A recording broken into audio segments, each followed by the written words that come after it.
Thank you and welcome to the show this morning. The topic this morning is Peacemakers, and we're fortunate to have with us the CEO of the organization Peacemakers, as well as Miss Elizabeth Dial, to talk about some of the activities in reference to this organization and some of the things that they are doing and hope to do in reference to helping to create a better society. And of course, Ms. Greenlee, let me first introduce you, because you've been with us on a number of occasions. Yes. And what we would like for you to do is to introduce Ms. Dial and give us the reason that she's here. And after she introduces herself, to come back to you and to start talking about the other members that will join us later on, as well as some of the things that you're involved in.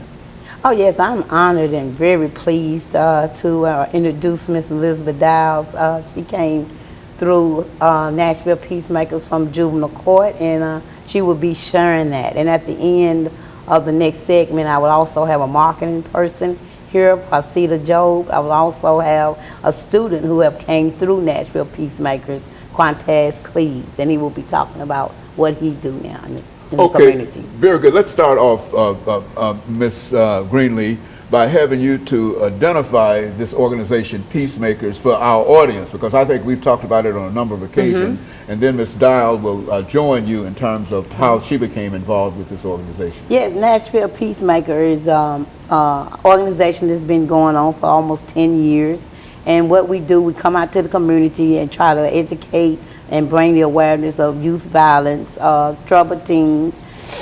Due to the murder of my own son, people know about my story and my son.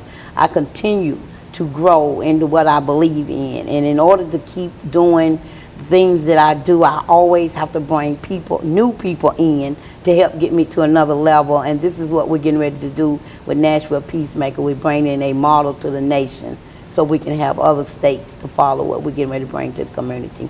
And this is why Liz Dial has tagged on with the organization. Very good. Ms. Dial, why don't you give us some information about your background, Sure. your education, and some of your experiences? Well, Dr. Haney, the reason I'm here is because of you, because I was watching your show one morning, couldn't sleep. I was working with juvenile court.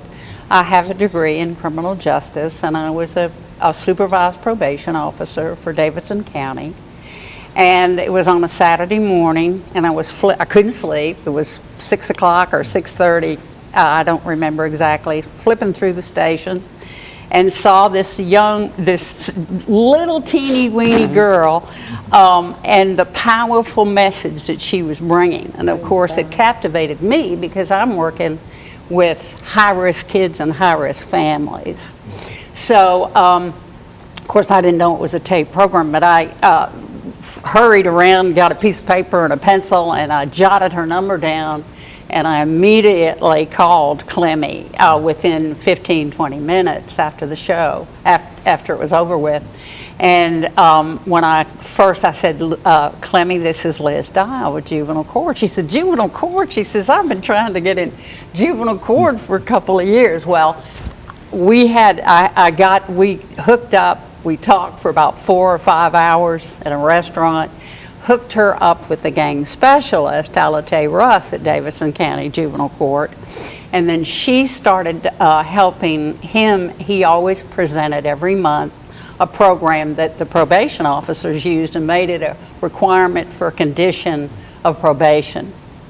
In the meantime, I got in touch with some people at the detention center in the building and asked if we could take Alate, the gang specialist, Clemmy, and we had some other people that had some stories that had been in trouble, older and younger, that had a success story like Clemmy did. And the kids are just absolutely captivated with her. I mean, it's like a tennis match. She walks this way, they follow her. It's just incredible because they identify with Clemmy. Yeah. That's why I was so captivated.